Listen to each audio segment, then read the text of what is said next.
Le XXIe siècle va comprendre l'importance des langues et de l'outil linguistique, mais aussi la répercussion de l'utilisation de cet outil sur le plan psychique, sur le plan mental, sur le plan cérébral. Et ça n'est pas gagné. Aujourd'hui, les gens apprennent à lire, apprennent une langue, et c'est déjà une forme d'abrutissement quelque part. Parce qu'ils ne comprennent pas forcément pourquoi c'est comme ceci, comme cela. Ils ne comprennent pas les règles.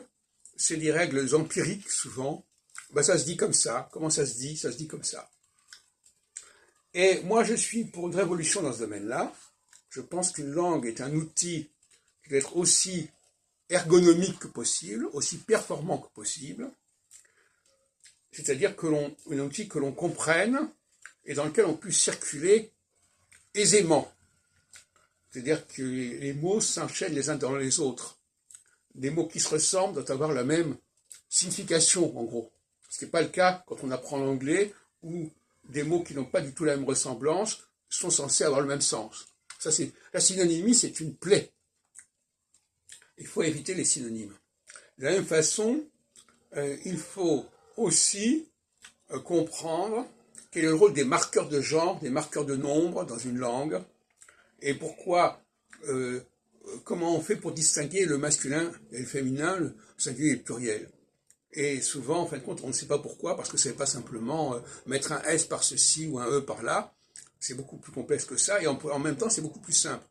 Donc une cote mal taillée, ça veut dire que des gens qui, à la fois, ont une certaine idée de la cohérence de la langue, mais à la fois ont une vision empirique qui va nulle part, et c'est un mélange des deux.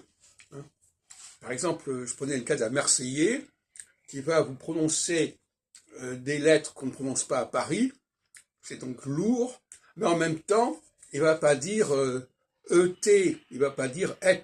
Et quand on dit aspect, il ne va pas dire un aspect. Donc il ne va pas parler comme un anglais. Donc il va être entre deux chaises, il va être le cul entre deux chaises, ce malheureux Marseillais. Hein. Tantôt il va se dire ah ben c'est écrit comme ça donc je prononce comme ça, et tantôt il sait très bien qu'en français on ne prononce pas exactement comme c'est écrit. Hein. Que dans bien des cas, par exemple, si je dis cet homme est fort, je ne vais pas dire il est forte, parce que je dis il est forte, on est dans le féminin. Donc il faudrait quand même savoir où on est. Donc il faut complètement réviser l'enseignement du français pour en faire une langue plus cohérente, quitte à remettre en question des pratiques. Alors ça c'est un problème. Est-ce que les gens sont prêts à remettre en question leurs pratiques? Alors, en phase équinoxiale, on pourrait envisager de le faire. En phase solsticiale, on est plutôt dans une sorte de conservatisme, de statu quo. Mais en phase équinoxiale, on peut envisager des réformes. Et la réforme de la langue, c'est pas seulement la réforme de l'orthographe, c'est la réforme de l'orthophonie, la réforme des codes. Pour mieux comprendre les codes, il faut savoir qu'une langue est pensée au départ comme un système de codes, et que ces codes peuvent se corrompre, ces codes peuvent s'oublier, et il faut les restituer, il faut les reconstituer.